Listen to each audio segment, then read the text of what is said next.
So we are going to discuss from Bhagwad Gita as it is, text number 6, and shlokas will be 20 to 23.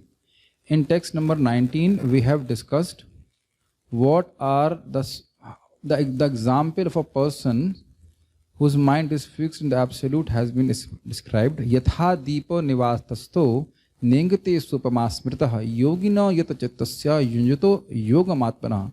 That a person, just like in a windless place, the lamp's flame is fixed. Similarly, yogina yatacittasya, a person, a yogi whose mind, whose chitta, his mind is controlled, his mind is fixed in transcendence. That way it has been explained. Now if somebody asks a question that what is the form, what is the swarupa of that samadhi you are talking about, in which the yogi's mind is unwavering like the lamp in a windless place, and what are the results of that samadhi, then that will be explained in text number 20 to 23. Are you able to follow? What is the swarupa, what is the constitutional nature, constitutional quality of that samadhi, and what is the result of that samadhi? When a person is established in that samadhi, in the state of samadhi, what result he will get? That is explained in text number 20 to 23. Please chant after me.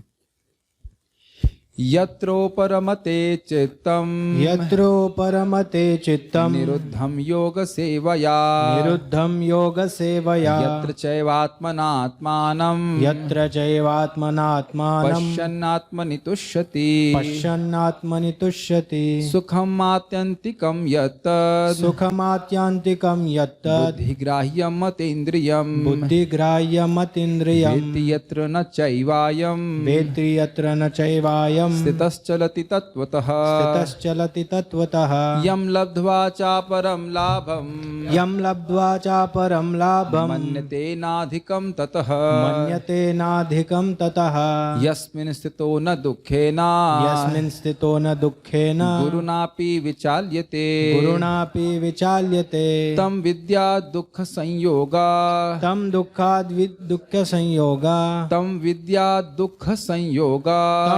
दुःख संयोगा वियोगम योग संगितम.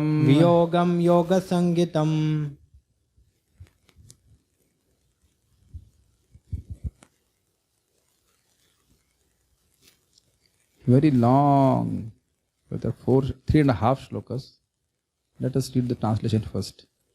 In the stage of perfection called trance or samadhi, one's mind is completely restrained from material mental activities by practice of yoga. So did you understand one swarupa, one quality of samadhi? What is that quality? The mind does not have any material activity. Got it? This perfection is characterized by one's ability to see the self by the pure mind, and to relish and rejoice in the self. This is the result of that samadhi. Just like if the water is still, you can see the base. So the mind is still, it is not getting wavered by mental agitations or the agitations of material desires. So it can see the self. It can see Krishna also. Okay. In that joyous state, one is situated in boundless transcendental happiness. Boundless happiness in terms of quantity, and transcendental happiness, that means quality, is of different nature than material happiness. How it is realized? Realized through transcendental senses. That means the yogi does not loses his individuality. Established thus, one never departs from the truth. Again, the result of this samadhi. What is untruth? What is departing from truth? That I am not the soul, I am this body, I'll enjoy through this body. This is called departing from truth. So he does not depart from truth. What does it mean? He never ever thinks that he is the enjoyer of this body, or anything material can give him any happiness at all. This is called this is called not departing from truth. Truth is everything belongs to Krishna, should be used in Krishna's service. Departing from truth means something at least belongs to me. That is something. Do you agree? So never departs from the truth means he never develops bhog buddhi, intelligence of sense enjoyment, fruitive mentality. He doesn't develop that. And upon gaining this, he thinks there is no greater gain. Why? Because the living entity is looking for happiness. He has got the highest happiness. There is nothing higher than this. Every time we get something in this world, it leads to further emptiness, further hankering. But here what is said, all that person's hankering is finished. He does not want anything else in this world. Being situated in such a position, one is never shaken, even in the midst of greatest difficulty. This indeed is actual freedom from all miseries arising from material contact. Last line, did you get it? This indeed is actual freedom from all miseries arising from material contact. Every material contact, where when we want to gratify our senses through sense gratification, we bring our senses in contact with the sense object. Is this language is understood? I want to see some form. Oh, this form is so nice. Let me see it. So before seeing, there was hankering, which is a misery for the living entity. While seeing also, he is not satisfied. And after seeing also, there is a hankering, the impression of hankering which is there in the heart. Do you agree? So this is misery for us. But now you see in the situation of samadhi, he is fully satisfied. The living entity can only be happy in the condition of na shochati, na kangshati, not hankering, not lamentation. So it's very clear that in the state of samadhi, transcendental state, a person is not hankering for anything in this material world. Fine? Okay. Let us look at the Anvay. Yatra yoga sevaya. In that state of affairs where by the performance of yoga, by this practice of yoga again and again, if the Lord does not describe this to you, will you ever do yoga? This is called creating the need. We want to do so, we do so much tapasya in this world to get happiness. The Lord is telling, in this world, whatever happiness you have aspired for has not proven to be true happiness.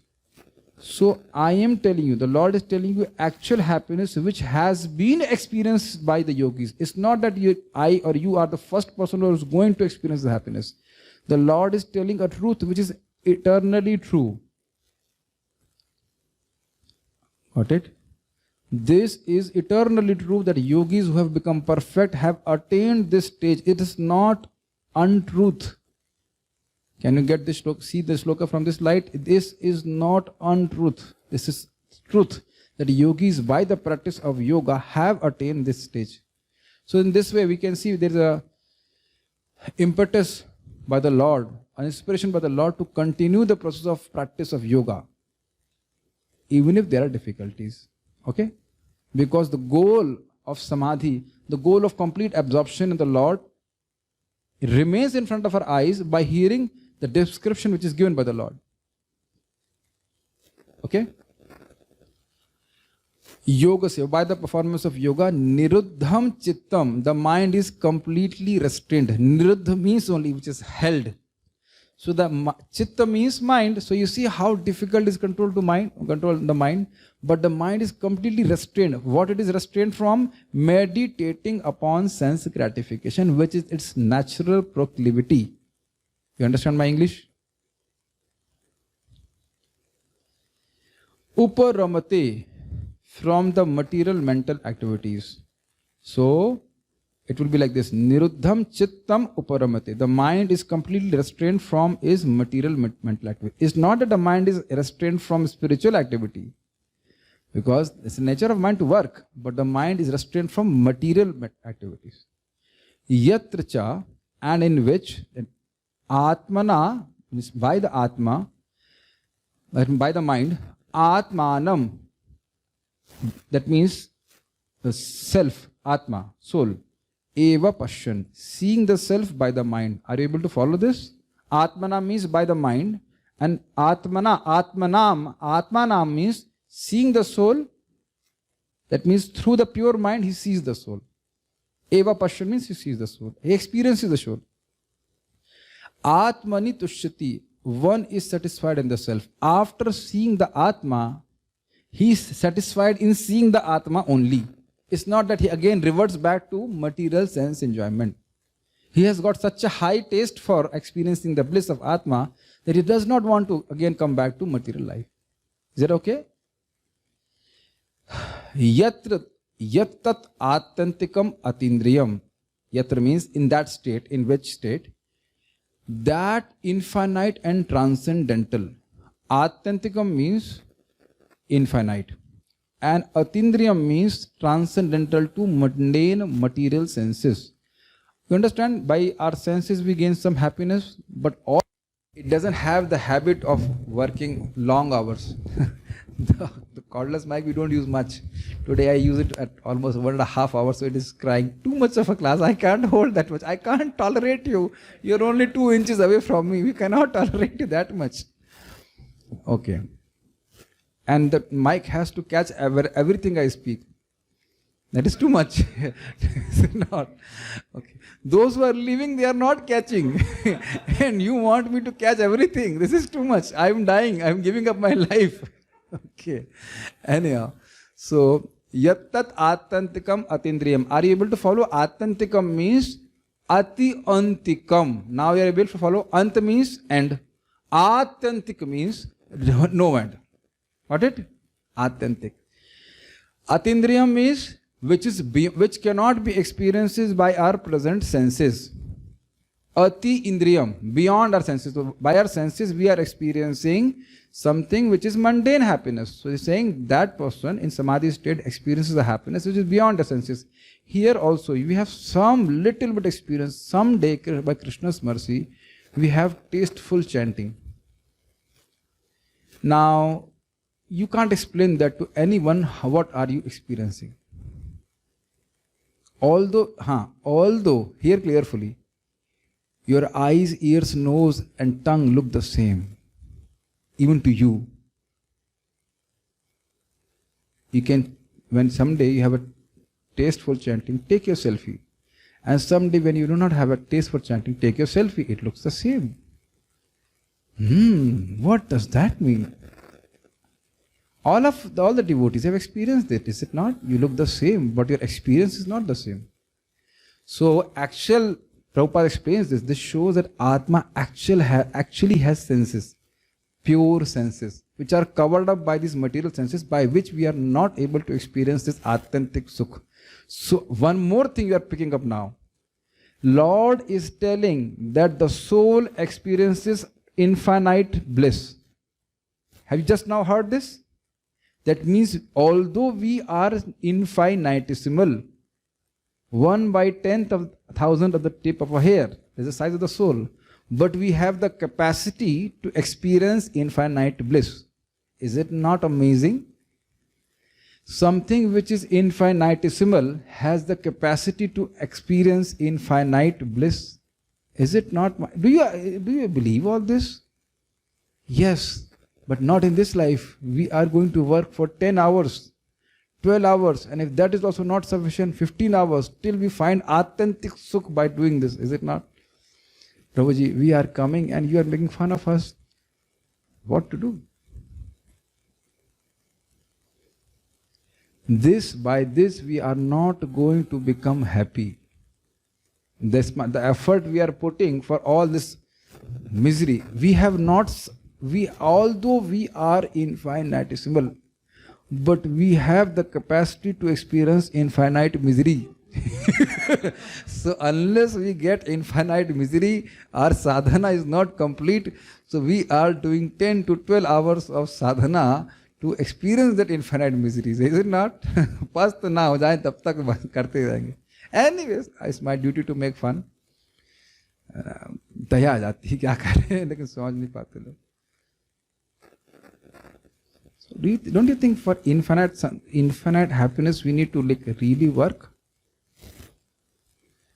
Anyways, buddhi grahyam sukham, happiness experienced by intelligence. But this again, this buddhi also is transcendental. Veti, one knows, stitahacha, and being situated. ayam tatpatah na eva chaliti. One knows the happiness, and once a person is situated in this state, such a yogi never diverts from truth. What is the truth? Krishna is Supreme Personality of Godhead. I am soul, pardon, parcel. All these things are revealed to him. Okay.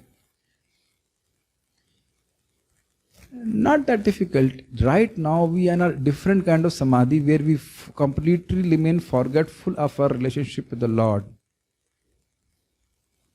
बहुत अच्छा श्लोक है, समझने का प्रयास कीजिए. Right now we are in a different kind of samadhi where we are constantly thinking that I am this body. Do you agree? Sitting, sleeping, eating, whatever. Now think of a state where a person is constantly in samadhi where he does not remember that he is this body. Are you getting that? Never ever thinks that he is the body. That's like we never ever think that I am this dhoti kurta. Never ever. We don't think that we are our bike. We never think like this. This is called not diverting from truth. सब जा रहा है ऊपर से, कुछ जा रहा है अंदर भी. Hopefully.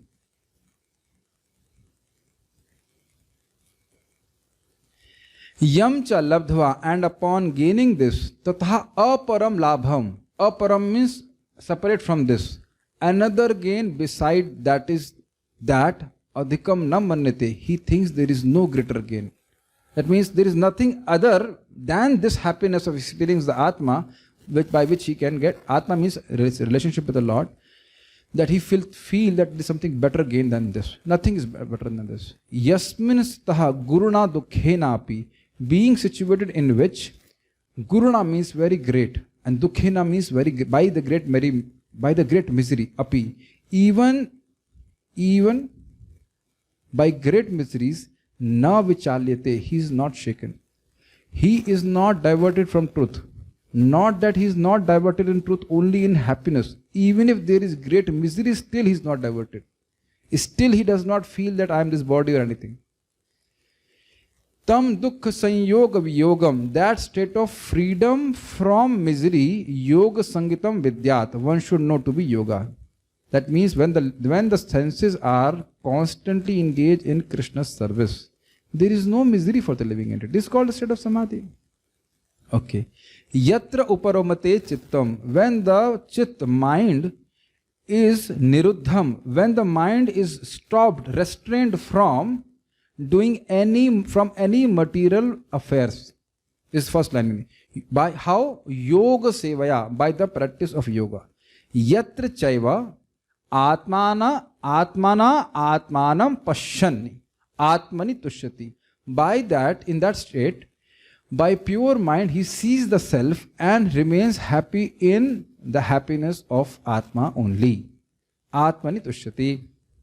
Satisfied.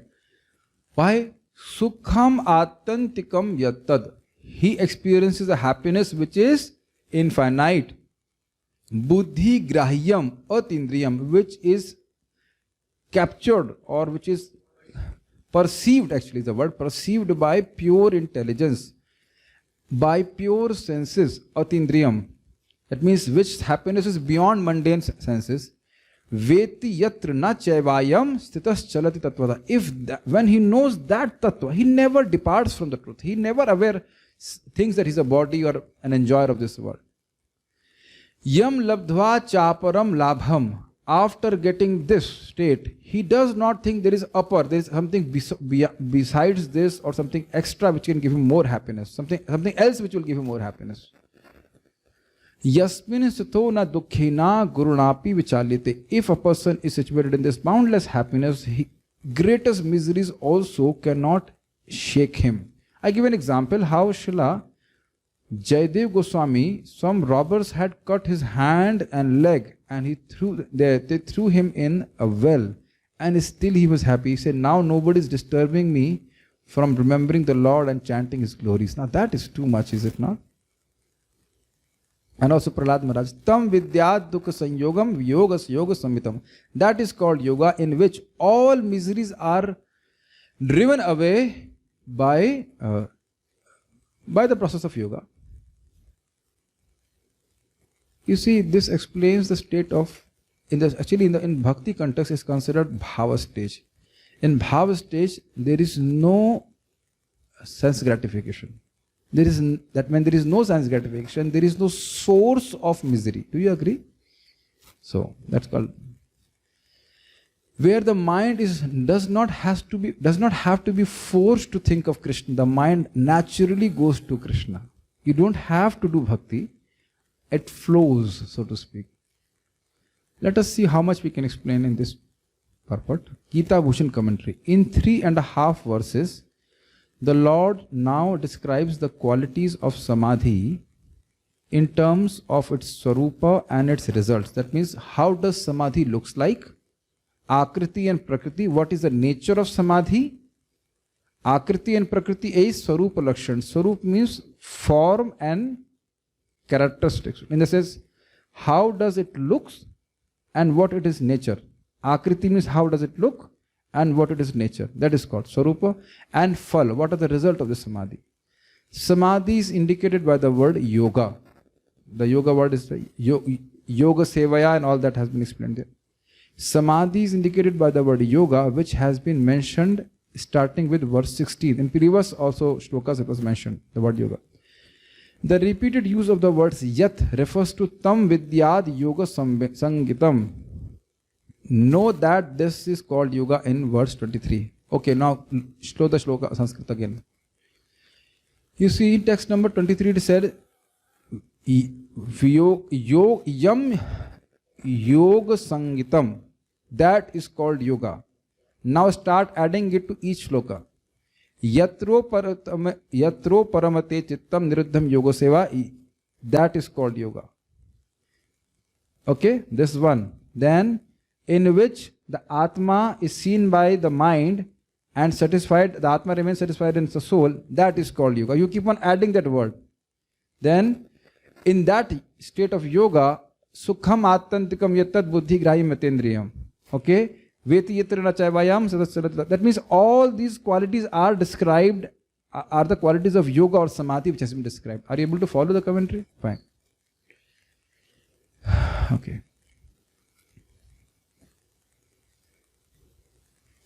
Very well. By the practice of samadhi, yoga sevaya, the consciousness ceasing any other function, nirdham chittam, means the mind is not going to mundane activities, enjoys great bliss, uparamate. In that state, seeing Atma, Atmanam, by the purified mind, Atmana, he is satisfied in that Atma. Is it okay? Next one, we have heard this in the first sloka, 20th sloka. Look at the Sanskrit again. Yatra chaivatmana atmanam pashyan atmani tushyati. By the Atma, he sees the Atma. By the Atma means by the pure mind, he sees the Atma, and by experiencing the happiness of Atma, he remains situated in the happiness of the Atma. That's basically. Okay.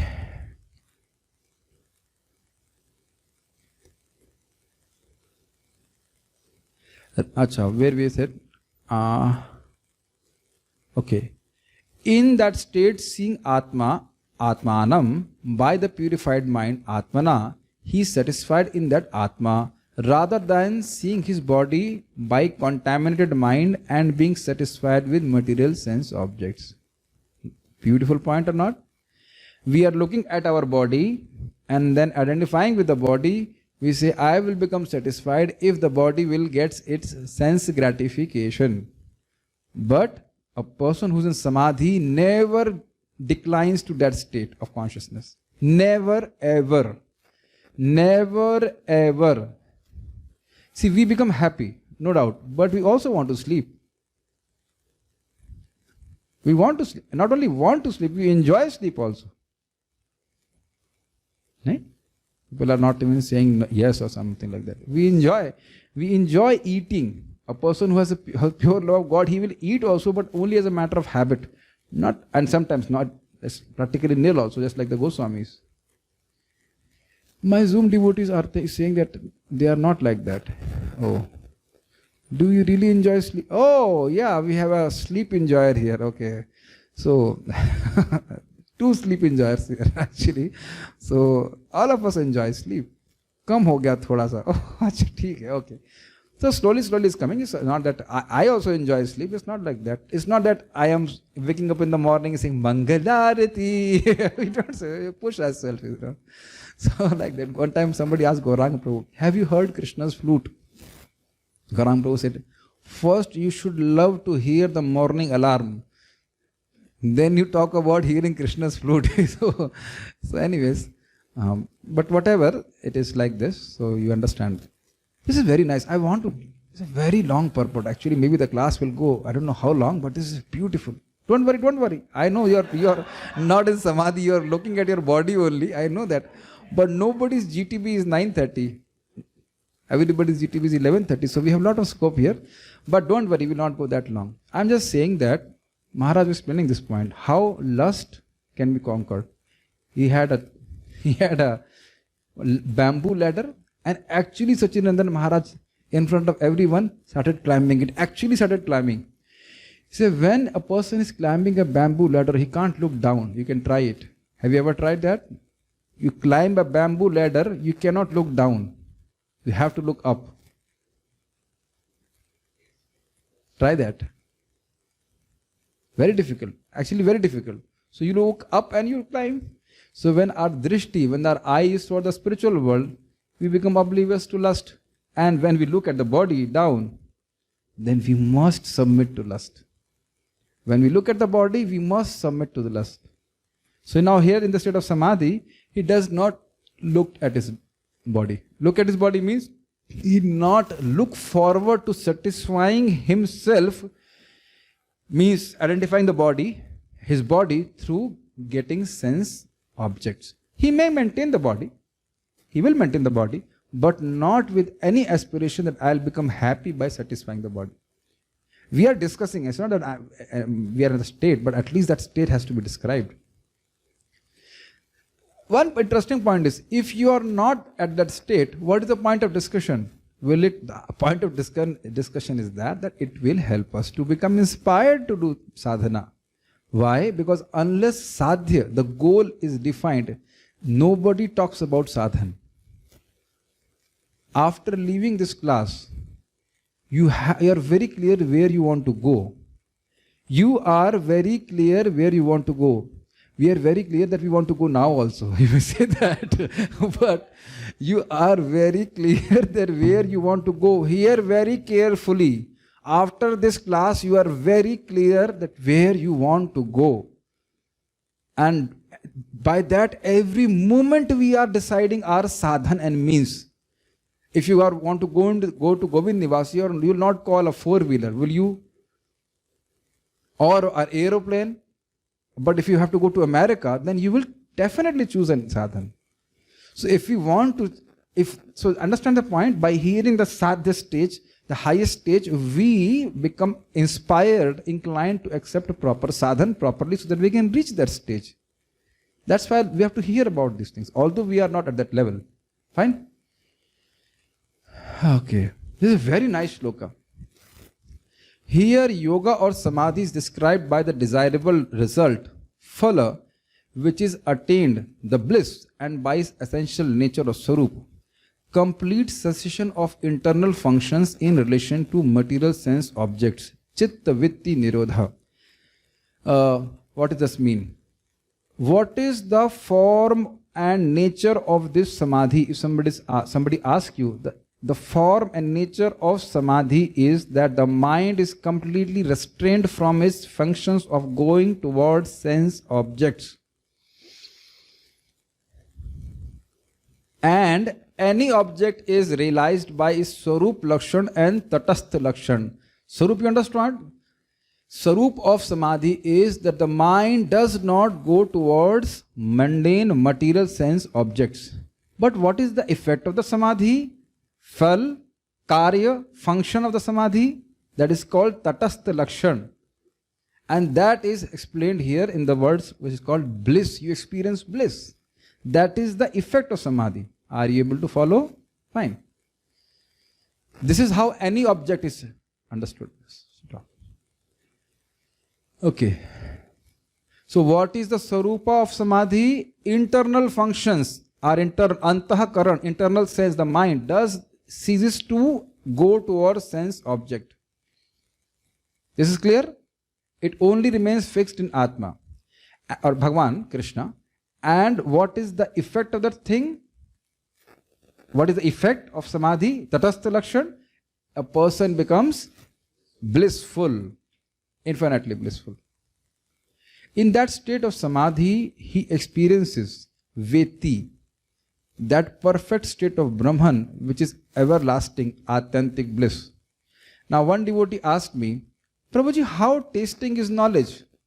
Now you get the evidence. I think the devotee is not here today. Anyways, he said, what is the evidence that, what is this happening? Okay. What is the evidence that tasting is knowledge? Now you get the evidence that tasting is knowledge. Veti means know. And here say knowing means he knows the bliss. He experiences that bliss. So experience the bliss means tasting the bliss, is it not? So now we have the evidence. That perfect state of Brahman, which is everlasting, authenticum bliss, everlasting bliss, that means no ending. A bliss comprehended, experienced by the intelligence of the Atma, Buddhi Grahayam, devoid of relation with the senses and sense object Atindriyam. Are you able to follow this? That infinite bliss is experienced by intelligence of the Atma, that means pure intelligence of the Atma, which has pure senses which do not go, which are not in contact with the mundane sense objects of form, taste, etc. You must understand we have spiritual senses and they can't experience mundane objects. That's why a link is there. I give an example. If you have a DSLR camera, whatever camera, they have a HDMI port or something like that. And then you have to put a dongle by which it can get connected to laptop. Otherwise, whatever input, whatever output the camera will send, the laptop is incapable of accepting and showing it on the screen. Are you able to follow? Many devotees will follow what I'm trying to say. So that connection of false ego is there. Because of that only we experience material objects. Otherwise, material objects cannot have happiness. Think about it. Material form appears to be pleasurable to us. Is it pleasurable? No. Then why we are so excited about material form? Something is there which gives us an illusion of material happiness, that this is very beautiful. And when you start actually applying your intelligence and you start doing analysis by dissecting, we say, no, there is no happiness. Do you agree? At least intellectually you should agree, even if the mind does not agree. What a beautiful smile you have.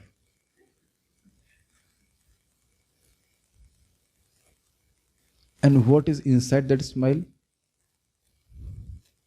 Inside our mouth, if you open the mouth inside, from internal, does it look very beautiful? So, we are in quite heavy ignorance. Therefore, situated in that way, he does not deviate from the Swarup of the Atma, Tatpataha at all, of the Atma at all. That means he has realized that situation of Atma. Why he does not deviate? Because he experiences happiness. Atma wants happiness basically. Anandamaya bhasat. He gets highest happiness. So why he will deviate from the truth? Having attained that yoga or samadhi, he does not think that anything else additionally needs to be attained. Fine? Is it understood? Anything else is not supposed to be done. Situated in that yoga, he is not disturbed by great causes of grief, such as death of a son, endowed with good qualities. Now what a misery it is it not? We know that in the case of Srivas Thakur, in his house, Kirtan of Mahaprabhu was going on, and suddenly something was heard. Then he came out and said, what happened? He said, their son has died. He said, okay, you keep quiet right now. Mahaprabhu's Kirtan is happening. And the Matajis were crying, naturally they were crying. If you cry for even one more moment, I'll put a stone around my neck and jump in Ganga and give up my life. If by your crying Mahaprabhu's Kirtan is disturbed. Now it may all appear very hard-hearted or whatever, but this is what happens. A pure devotee is not disturbed by any difficulties. This is how I explained here. Because he constantly experiences happiness in serving Krishna. Think about Amrish Maharaj.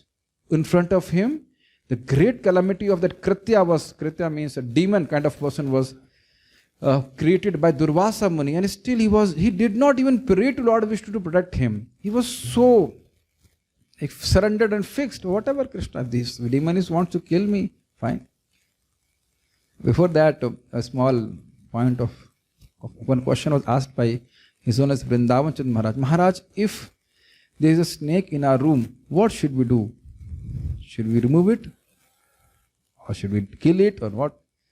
The Maharaj said, if there is no consideration for you to live and die, if you are in that state, then you can tolerate. Just like Haridas Thakurji was living in a cave, so there was a very venomous snake staying there. And it was so venomous that the smell of the venom was disturbing the people who were coming to meet Haridas Thakurji. So they complained to Haridas Thakurji and said that, not complained, but just told to him. And they said we should make some plan to drive it away. Then Haridas Thakurji said, I have no problem. Ah, is it not? I don't think we can sleep in Japa if we have a cobra in our room, is it not? Leave cobra. In my office there was a small insect, looked like a snake, and I was saying, what if it just bites me or something like that? Think about it. If there is a cobra right now in this office, maybe underneath my chair or something, I won't be giving class here to anyone here, is it not? And he was not 1 day, 2 days, he was very nicely doing bhajan. So much so that he was so poisonous that his venom was creating fumes. That is explained in Chaitanya Bhagavat. See, amazing, no? He was completely absorbed in the bliss of Krishna consciousness. So any kind of difficulty will not disturb him. Know that what destroys the connection with sorrow to be yoga or samadhi. Are you getting this point? Okay, catch this point. What is our connection with misery? A beautiful point. What is our connection with misery? What is our connection with misery? Are you able to catch my question? How do you connect to misery? Sense gratification, yes. So, not ignorance also, but sense gratification. So now sense gratification is zero because senses are constantly engaged in yoga with Krishna. So there is no misery. Is complete cessation of misery by this process of yoga. That is called yoga. That is called yoga means that is called samadhi. The mind does not come down. That is actually in bhakti context called bhava stage. Okay, fine. In the initial state, in the stage of bhava, it is called Nam Gane Sada Ruchi. Sada means any time. So why will you stop chanting? Think about it. Sandranand Visheshatma. Sandra, condensed happiness. Sandranand Vishesh, special happiness. Are you able to follow? Anytime you chant Hare Krishna, Krishna Krishna, Hare Ram, Hare Ram, we will never stop. If something is increasing our bliss, we don't stop. Do you agree? That is bhava stage. In the initial state, that yoga should be performed. Yoktavya. Oh, this is actually, he is giving the tika of other forward also. One more sloka, but that will come later on. Prabhupada has taken only 2023. This actually I should not take now. The devotee should have not used this. This will take. I was surprised how it is coming there. I won't take it now. I'll just jump to Prabhupada's purport. This is the commentary to next sloka. He has included in that by mistake. Purport. We'll finish Prabhupada's purport. We'll just read and it will be very easy to understand. By practice of yoga, one becomes gradually detached from material concepts. Fine. We keep on practicing. Material desires are there. So yuktahara viharasya, you be regulated, you give the necessities of the bodies, but as we keep on doing yoga, the nature of Atma becomes more and more manifested, and we become lesser and lesser lesser prone to succumb to material sense gratification. Are you able to follow? Gradually it happens. This is the primary characteristic of the yoga principle. Primary characteristics means what? Swarup Lakshan. Now you are able to follow, pick up. Sarup Lakshan, this is a primary characteristic of yoga, that it will detach you from sense gratification. If a person is not getting detached from sense gratification, he is not performing yoga. Clear? Make sense to you? So any person who does bhakti naturally becomes detached from sense gratification. And after this, what is the evidence that devotees have become detached from sense gratification? Because you have been tolerating me since 8 o'clock. I hope you are not watching a movie, is it not? Like making a show here, and then actually you are watching a movie. That doesn't like, is it not? That doesn't fly. Why will you do that? Maybe you can later on send me a message. Since how long you have not watched a movie? 5 days? Probably public mein nahi. 10 days, 5 hours, 3 hours. Obviously not 3 hours. Most devotees have been hearing from Bhagavatam and Bhagavad Gita like that. Is it not amazing? Most of us might have not watched any movie since maybe months together. Actually years together. One devotee is saying, do not remember. Is it not niruddha chittam? See? So this shows that we are actually doing yoga, doing actual yoga. Some people may be actually doing some false yoga. Then you also will not do. Some people may be doing falsely doing actual yoga. It won't work. But if we are actually doing actual yoga, it works. And that's why people are fearful. That ये तो उनका काम करता है, ISKCON वालों का काम करता है. ISKCON's bullets actually work. And after this, one becomes situated in trance or samadhi, which means that the yogi realizes the super soul through transcendental mind and intelligence without any of the misgivings of identifying the self with the super self. Understand one point. As we are doing yoga, what is happening? We are becoming gradually more and more detached from identifying with the body. This is one. Then second, as he becomes more and more advanced, he comes to the state where he can realize the super soul. But he realizes the super soul through his senses. Means he realizes that super soul is there. That means he does not become the super soul. If I become super soul, I am not realizing that there is super soul. Prabhupada puts it very nicely. How can you talk about self-realization by destroying the self? My dear Zoom devotees, did you get this comment? You talk about self-realization and you say self is made zero. Then where is your self-realization? So self-realization means you will realize the self.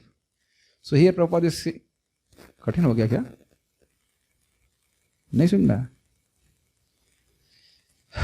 Do you agree that I am giving class to you? Or are you giving class to yourself? I am recognizing that by my Atma, by my mind, I am seeing you devotees here. It's not the devotees in front of me. You are realizing, yes Prabhuji, we have been realizing since long. we are realizing it's quite late. I agree, all those things you are realizing. But you are realizing, you are conscious, you are a person. For realizing, there has to be a person who is realizing. So if super soul and soul become one, who is realizing? So Prabhupada says this misconception is also given away. Because when the person is doing sadhana, he may have this conception, if he is not properly trained, that I will become super soul. But all those things are given away, he becomes purified, he says super soul is he, I am he, like that. I am he, I am soul and he is super soul. Yoga practice is more or less based on the principles of the Patanjali system. Some unauthorized commentators try to identify the individual soul with the super soul, and the monists think this to be liberation, but they do not understand the real purpose of the Patanjali system of yoga. Are you able to follow? Most of them will say that the soul will merge in Paramatma. Atma will merge in Paramatma, but it doesn't never happen. Atma cannot be destroyed. Atma cannot merge in anything. There is an acceptance of transcendental pleasure in the Patanjali system, but the monists do not accept this transcendental pleasure out of fear of jeopardizing the theory of oneness. The duality of knowledge and knower is not accepted by the non-dualist.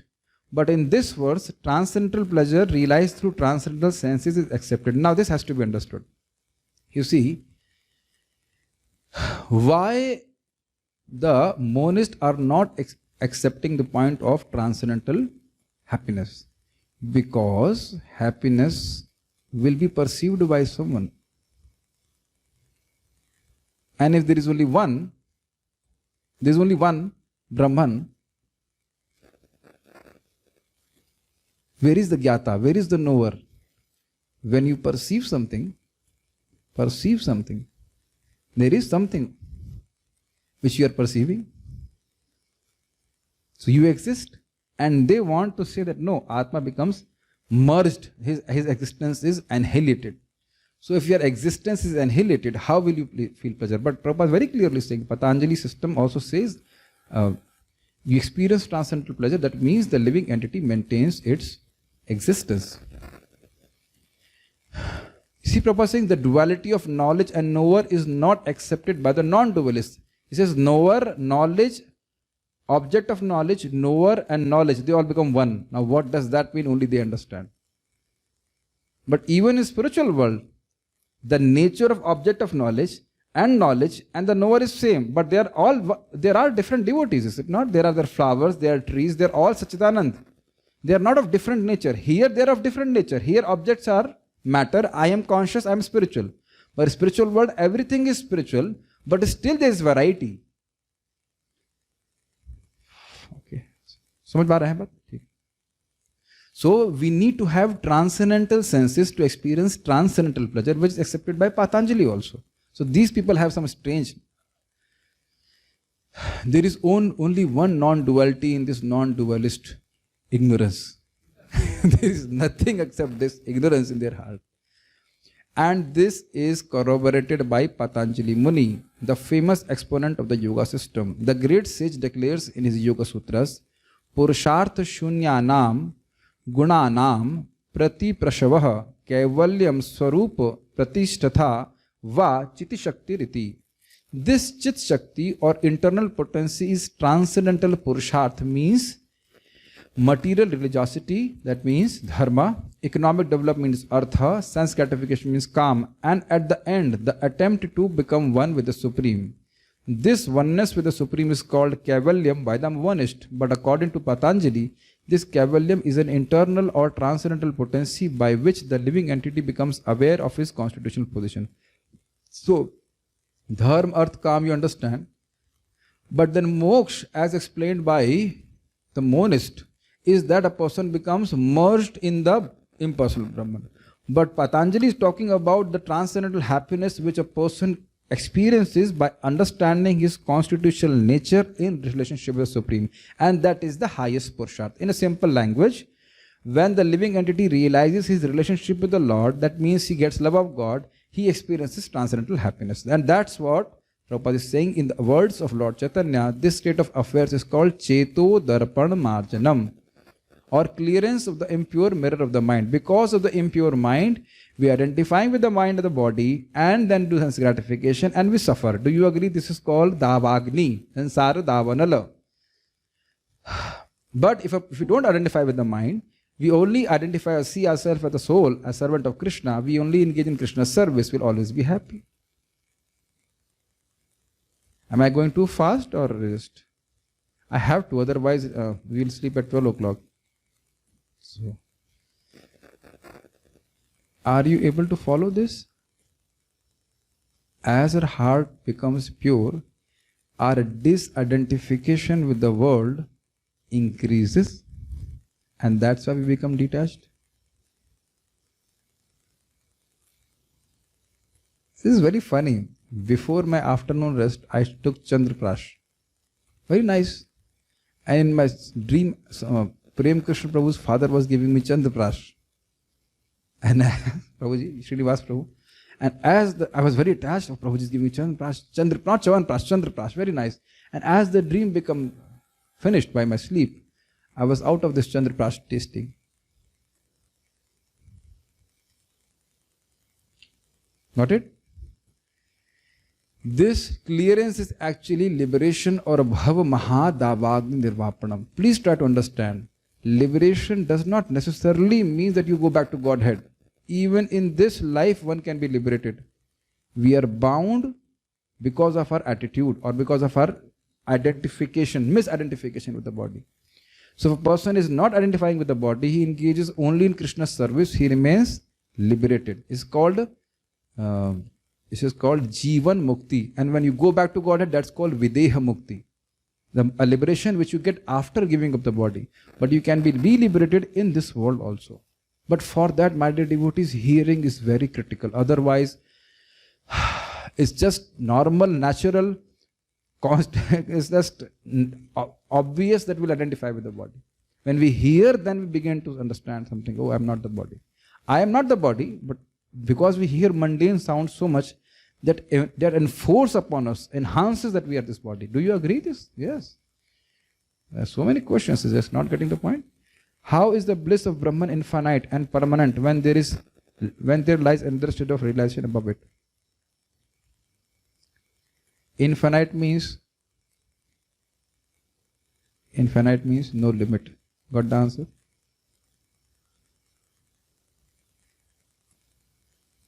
Answer is in the question only. Although first of all you have to understand the realization of Atma does not give you infinite bliss. Because Atma is limited. We have very clearly understood. The realization of the constitutional position of the living entity in relationship with the Lord gives him infinite bliss. So that you have to understand. Brahman is understood in different contexts, but Brahman realization does not actually give a person infinite bliss. It just is a state where you are not suffering. But it doesn't mean it gives a person infinite bliss. So when we say the bliss of Brahman is infinite, we are understanding in the context of bhakti only. So all our miseries are happening because of identification. Then as the mind gets purified, we don't become suffering. We don't suffer. The theory of nirvana also preliminary corresponds with this principle. In the Bhagavatam 2.10.6, this is called Swarupena Vyavastitihi. Note, this is a sloka which is given here. Muktir hitva Yatharoopam Swarupena Vyavastiti. What is mukti? Mukti means hitva Yatharoopam. Yatharoopam. What is separate from the constitutional position of the soul? Hitva. You give up that. And Swarupena Vyavastiti. You be situated in your own Swarupa. That is called mukti. Mukti does not really mean your physical location, but it shows your state of consciousness. Liberation is the permanent situation of the form of the living entity after he gives up the changeable, gross and subtle material body. So that can be given up even within the body. That is why I was mentioning this. Like Srila Prabhupada and the great acharyas, they appear to be in this world, but they are not in this world. The Bhagavad Gita also confirms this situation in this verse. After nirvana or material cessation, there is the manifestation of spiritual activities or devotional service to the Lord known as Krishna consciousness. Are you able to follow? When all this misconception is given away, then a person is situated in his Swarupa and still there are activities or services in relationship with the Lord. In the words of the Bhagavatam, Swarupena Vyavastiti, this is the real life of the living entity. Maya or illusion is the condition of spiritual life contaminated by material infection. Maya or religion is the condition of spiritual life contaminated by material infection. In spiritual life, who is the servant? The living entity. Who is the master? Krishna. And when we become infected, we start thinking that we are masters. We still remain Krishna's servant.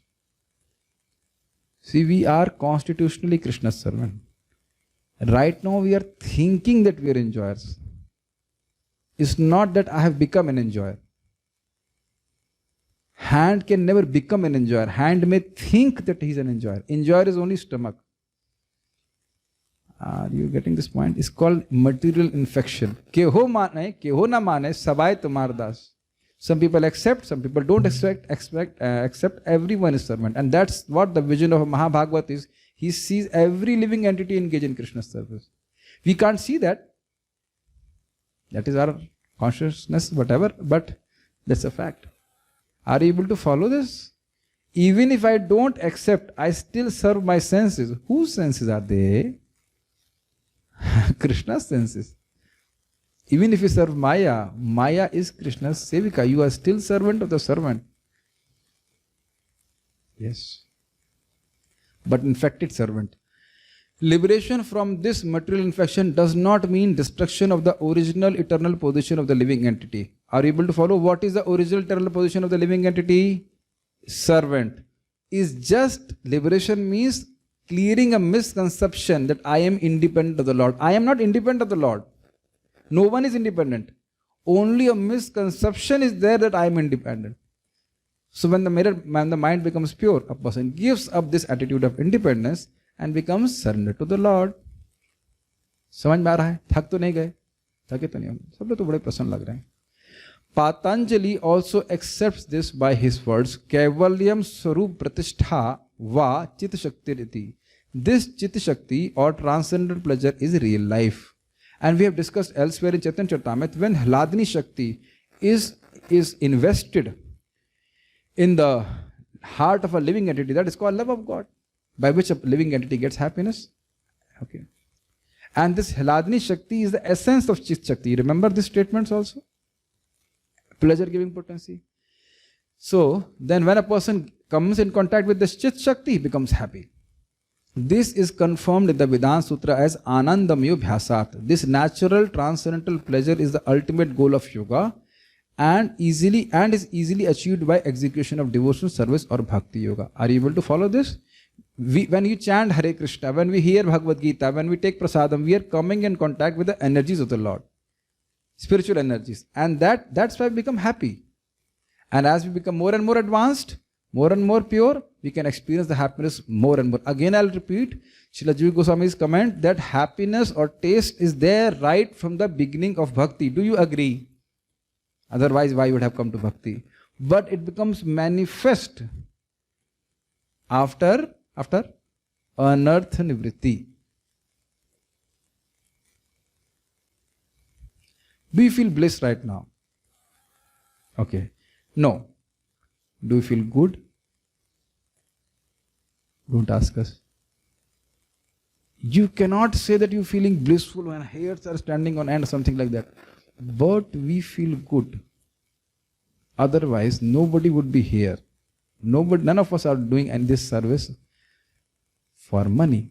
Day after day after day. See what Jiva Goswami is telling. Are you not experiencing? Some taste is there. But I can't explain that, you know. That's like Parishad Maharaj is experiencing the taste of Bhagavatam. I can't really explain that, but I am feeling something. I feel good. It feels good. You don't feel like studying after this, no? You don't have to study, but what if you have to study after a Gita class? Very difficult. What if you have to study LLM or any other thing, political science after this Gita class? It will be very tough. What do you think, Pradyumna Prabhu? Is it not? Yes. Yes. So there is no pleasure and there is some pleasure. So right from, that means I'm just trying to say, we are coming in contact with Lord's energy and that's why we are feeling happy right from the beginning of bhakti. Got it? And it becomes more and more evident. Bhakti yoga will be vividly described in the 7th chapter of Bhagavad Gita. In the yoga system as described in this chapter, there are two kinds of samadhi called sampragyat samadhi and asampragyat samadhi. I have no idea. When one becomes, Prabhupada explains this, but I will just read it. I don't know much about it. When one becomes situated in the transcendental position, by various philosophical researches, he is said to have achieved sampragyat samadhi. In the asampragyat samadhi, there is no longer any connection with mundane pleasure, for one is then transcendental to all sorts of happiness derived from the senses. When the yogi is once situated in that transcendental position, he is never shaken from it. It seems to be what Prabhupada is telling is that a person becomes situated in transcendental position by various philosophical speculation and researches. There is some intelligence involved. But in this asampragyat samadhi, he's floating in bliss. There is no need for intellectual adjustment or avoiding material sense gratification. He's just so happy in Krishna consciousness that he naturally shuns away material sense gratification. That's what I've understood from this. When the yogi is once situated in that transcendental position, he is never shaken from it because he is extremely happy. Unless the yogi is able to reach this position, he is unsuccessful. Fine? That means, what does it mean? Unless you are unless we are floating in infinite happiness, we still have to progress. Okay? Today's so-called yoga practice, which involves various sense pleasure, is contradictory. Now, can you explain why it is contradictory? Because by the very definition, yoga means chitta niruddha. That means restraining the mind even from sense gratification. Now, how can you say when the senses are engaged in, not engaged, steeped in sense gratification, then how can you say I am doing yoga? So this is very contradictory. A yogi indulging in sex and intoxication is a mockery. Just like say, I want to cook. Yes. So where is your fiber? I am putting water. You're putting water? Yes. What do you want to do? I want to cook. So if you want to cook, put some indhan, put some fuel in it. No, by putting water, I'll get lot of fire. So will that be mockery or not? Got it? Even those yogis who were attracted by the siddhis or perfection in the process of yoga are not perfectly situated. Why? Because the shloka says, Manyate nadikam tatha. Aparam, anything except this samadhi, they are not satisfied. They are not interested. So a person who is interested in siddhis is also not a perfect yogi. Got it? If yogis are attracted by the byproducts of yoga, then they cannot attain the stage of perfection as is stated in this verse. Now hear this very carefully. Why a person will become interested in yogic perfections? Because he still has a desire to become center of the universe. I will get some siddhi by which everybody will be attracted and I will be in the center. But till the time we have the desire to be in the center, we can't experience real spiritual happiness. Only way we can have happiness is by only thinking of serving Krishna. Simple. Food only when it reaches stomach can satisfy us. Not that it is held in hand and the hand thinks that I am a separate enjoyer. In any way will the hand get any nourishment. Agreed? Yes. Any desire for being in the center will not make us happy. That is a sense gratification desire. Got it? Persons therefore indulging in the make-show practice of gymnastic feats or siddhis should know that the aim of yoga is lost in that way. What is the aim of yoga? What did you get? That state of samadhi where there is infinite bliss. All this siddhi and etc. is only a distraction. Okay. The best practice of yoga in this age is Krishna consciousness, which is not baffling, confusing. A Krishna conscious person is so happy in his occupation that he does not aspire after any other happiness. There are many impediments, especially in this age of hypocrisy, to practicing Hatha Yoga, as we have seen. Hatha Yoga and sense gratification, Dhyan Yoga and Jnana Yoga. But there is no such problem in executing Karma Yoga or Bhakti Yoga that we are seeing. We are doing right now. It's not that we are only discussing. We are doing Bhakti Yoga. Discussing Bhagwad Gita is Bhakti. As long as the material body exists, one has to meet the demands of the body, namely eating, sleeping, defending and mating. But a person who is in pure Bhakti Yoga or in Krishna consciousness does not arouse the senses while meeting the demands of the body. Rather, he accepts the bare necessities of life, making the best use of a bad bargain, and enjoys transcendental happiness in Krishna consciousness. Are you getting this point? This is a mind-blowing statement. See, a proper devotee should not pamper his body. Pampering the body will not work. You may pamper the body will still give us suffering, my dear devotees. Do you agree? Even if you pamper the body to the highest extent, still the body is meant to give us suffering. I can have some nods of heads? Yes. You have to say yes. Otherwise, Krishna will make you say yes. That will be difficult. So you say yes in the class itself. Yes, it's a trouble. It's a trouble. Is it not? Yes. Little bit mistakes and then the nature does not tolerate. You have to suffer. You have to suffer. Okay? So a devotee does not pamper his body, but the body has to be maintained, health has to be kept, by which he has to execute bhakti. Just like you keep your scooter nice so that you can go for Mangal Aarti. Not that you keep on, maska nahi lagate hain. You don't clothe your scooter with a very nice cloth and it's very subtle, when I see other devotees, normally it doesn't come to my heart that I should wear very fancy clothes, but there are people who will suggest that. Prabhuji, what about this 1800 rupees meter cloth? I will sponsor for you. Why don't you have it? Then I immediately remind myself, this body will be eaten by dog. It can be eaten by dogs or will be given to fire and all this. What is the point? Then it will immediately increase my what is that? Identification about you. Now you may say, Prabhuji, you want to buy a camera, so much expensive camera. Why? That is for Krishna's service. We want to serve Krishna better and better. For that there is no limit how much you want to serve. But for feeding the body, or not that the body has to be made to, for bad health, body should not go towards bad health. Health should be maintained. But we should use, this body is a bad bargain. It is meant to give us misery. But as long as the body is there, we can execute highest sadhan of bhakti. So for that purpose, the body has to be maintained. If we don't sleep, how will we go for Mangalarati? How will we chant around like that? Makes sense to you? It's called Yukta Vairagya. Not attached to the body, attached to serving Krishna. But then for serving Krishna, we can do so many things. This laptop itself is 1 lakh rupees. I may just wear a 500 rupees dhoti kurta or any other devotee, but he may have objects which are much more costly, is it not? And that happens to a devotee. So many things are very expensive here. A small device which is 25,000 rupees for sound. It's a very small one, no? Don't steal it. I'm just saying that. I'm just saying, nobody steals. The devotees only steal Mahaprasada. They don't steal anything else. You can put 1 lakh rupee thing also there. Who cares? Hamara kya karna hai? Isko kha to sakte. Unless a devotee can eat something, he won't steal. Anyways, so that will happen to a devotee naturally. Usse kuch sukh hi nahi milta. Objects are used for Krishna's service. He is callous towards incidental occurrences such as accidents, disease, scarcity, and even the death of a most dear relative. Greatest misery also does not shake him from doing bhakti, but he is always alert to execute his duties in Krishna consciousness or bhakti yoga. Clearly, he is very alert to make sure that he chants his 16 rounds of 32 syllables, 16 names. Hare Krishna, Krishna Krishna, Hare Hare, Hare Ram, Ram Ram, Hare.